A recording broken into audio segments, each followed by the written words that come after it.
Lo decía durante la apertura, vamos a hablar de un tema transversal como es el clima. ¿Y quién mejor que un especialista como el crespense Germán Einzeneck? Un verdadero referente a nivel nacional e internacional. Vamos a escucharlo, vamos a conversar con él y para empezar la nota, nada mejor que lo que estamos viviendo hoy. Hacemos un repasito rápido. Tuvimos una primavera bastante buena. Hemos tenido un saldo de la fina en Entre Ríos realmente muy satisfactorio. A nivel país, yo creo que el trigo anduvo muy bien. Hubo algunas heladas tardías en el sur, pero no en la zona central. Todo lo que es el núcleo tributario de Rosario anduvo muy bien. Hubo una producción triguera muy bien. Se veía que venía bien porque fue un cultivo que en ningún momento tuvo faltantes de agua, o sea, no hubo exigencias. Hubo en algún momento algún pulso seco ligero, pero cuando el tránsito del invierno para la primavera empezó el rum del fenómeno de la Niña, y cuando aparece el fenómeno de la Niña en las noticias, enseguida todo eso en la mentalidad se traduce en sequía. Cuando hicimos algunas reuniones en la Bolsa de Cereales de Entre Ríos, en algunas cooperativas de la zona, hablábamos de que iba a ser un evento débil, que posiblemente tuviera alguna injerencia a finales de año, ¿no? O sea, en este noviembre, diciembre que pasó. Pero finalmente eso no se dio, porque noviembre fue un buen mes de lluvia, se pudieron terminar las siembras satisfactoriamente. Incluso durante diciembre siguió lloviendo muy sobreabundantemente en la parte norte de la provincia, llovió muchísimo en el litoral, en la Mesopotamia, y ahí es donde se empezó a dar alguna discrepancia, si querés, en la oferta de agua, con un nivel que se fue mermando hacia el sur. Llovió bien, te diría, en los departamentos Paraná, La Paz, Victoria también, pero quedaron muy flojas las precipitaciones en los departamentos del sudeste, en Gualeguaychú, Gualeguay, ahí quedó flojo. Entonces ahí como que diciembre sí tuvo una diferencia muy importante dentro de la provincia de Entre Ríos, con 350 milímetros en el norte, Feliciano, Federación, y 40, 50 milímetros a lo sumo en Gualeguaychú. Una diferencia muy notable, pero no atribuible al fenómeno de la Niña, porque justamente el fenómeno de la Niña es un fenómeno que se vincula o que tiene una afectación muy puntual, muy fuerte en el NEA, en el litoral, cuando se da y es fuerte y es intenso y es persistente. Las lluvias en aquella zona rápidamente van para atrás, rápidamente entran en un déficit muy marcado, y sobre todo en noviembre y diciembre. Bueno, nada de eso se dio. Cuando ahora ya cerramos esos meses y en el análisis estadístico de la lluvia de noviembre y diciembre, el patrón que queda es un patrón húmedo en el norte, con lo cual es una evidencia de que el fenómeno de la Niña no tuvo afectación. Pero vos me podrías decir, pero hay zonas secas. Sí, obviamente la provincia de Buenos Aires, La Pampa, la zona núcleo, no ha tenido un nivel de lluvia contundente, digamos, un nivel de lluvia. Ha sido suficiente en la mayor parte de los sectores, sí ha sido suficiente, ha permitido mantener reservas aceptables como para que los cultivos se desenvuelvan satisfactoriamente, pero bueno, hay zonas que se están secando y que están padeciendo sequía. Esto puede ser, mencionarte, zona de influencia de Río Cuarto, en el sudoeste de Córdoba, gran parte de La Pampa, algunos sectores de Buenos Aires del oeste también están más secos. Ya estamos ampliando la escala, no fuera Entre Ríos.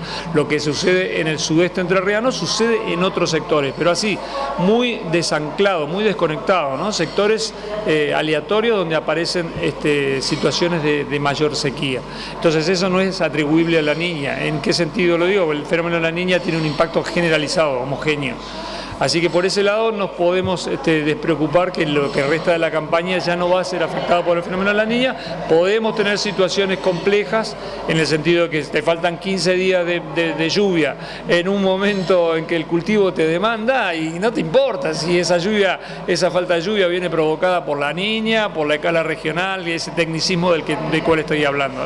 Podría llegar a suceder, pero en cuanto a ese patrón, digamos, a ese indicador de gran escala que es la Niña, yo creo que ya le podemos definitivamente bajar el precio como indicador negativo, ¿no? Germán, se viene la cosecha de maíz, se ven muchas soja sembrada también y se ven también siembras de soja tardía. ¿Cómo están las napas en nuestra provincia en este momento? Es una buena pregunta y es una gran diferencia respecto del año pasado. El año pasado teníamos un contexto parecido, había llovido el año pasado, estoy hablando de noviembre de 2024, había llovido bien noviembre, en la primera mitad de diciembre del 24 había sido bueno, y desde ahí tuvimos 40 días, más o menos 30 días, muy seco, muy duro, también estaba el fenómeno de La Niña, pero no había mucha napa, no había mucha agua en profundidad. Esta campaña, con la historia, el historial pluvial que tuvimos durante todo 2025, nos dejó mucha más agua en los suelos. Está bien, la provincia de Entre Ríos son suelos pesados, son suelos duros, ese agua no necesariamente está disponible, como en el sur de Santa Fe, en el norte de Buenos Aires, la zona núclea son suelos más más permeables para entregar ese agua, ¿no? Almacenan el agua y lo entregan más fácil. El suelo entrerriano es un poco más complejo en ese sentido, pero el agua está. Con cultivos bien desarrollados, seguramente ese cultivo va a acceder a la napa. Y ahí hay un auxilio que va a permitir seguramente en algún momento de necesidad que el cultivo acceda a eso.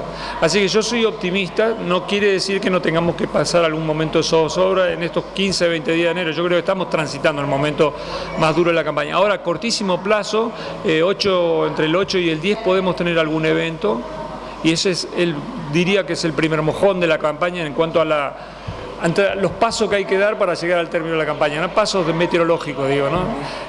Independientemente de toda la experiencia agronómica que tienen los productores, pero hay siempre pasos meteorológicos que se tienen que dar. Si van en un sentido, la campaña va por un lado; si va en otro sentido, la campaña va por el otro. Bueno, uno de esos pasos es justamente lo que va a pasar entre jueves y sábado de la semana próxima, donde aparecen algunos pronósticos y ya empiezan a marcar alguna lluvia interesante, sobre todo para el oeste, para Paraná, para La Paz, la parte oeste de Entre Ríos, la parte central también, con 30 o 40 milímetros, lo cual sería un alivio muy bueno, porque estamos hablando de que la lluvia normal de Entre Ríos, a gran escala, durante el mes de enero puede estar entre los 120, 130, 150 según la zona. Entonces no es lo mismo la necesidad que tiene Paraná, La Paz, donde ha llovido bien, que es lo que tiene Gualeguaychú, Gualeguay, como hablábamos antes. Obviamente Gualeguaychú, Gualeguay te necesita 80, 90 milímetros, y los pronósticos no van en ese sentido. O sea, como que en este momento, si vos querés poner una alerta, y bueno, el alerta lo tenés que poner sobre la parte sudeste de la provincia, porque está peor de reserva y no tiene un pronóstico, está más acoplado a lo que va a pasar en el corto plazo con la provincia de Buenos Aires, que son lluvias por debajo de los valores normales. Entonces, la mejora pluvial, la primera mejora pluvial que viene con este enero es para centro-sur de Santa Fe, oeste de Entre Ríos, Córdoba, la zona central del norte de Buenos Aires, y el sudeste de Entre Ríos todavía va a tener que andar ahí peleándola. Va a estar difícil.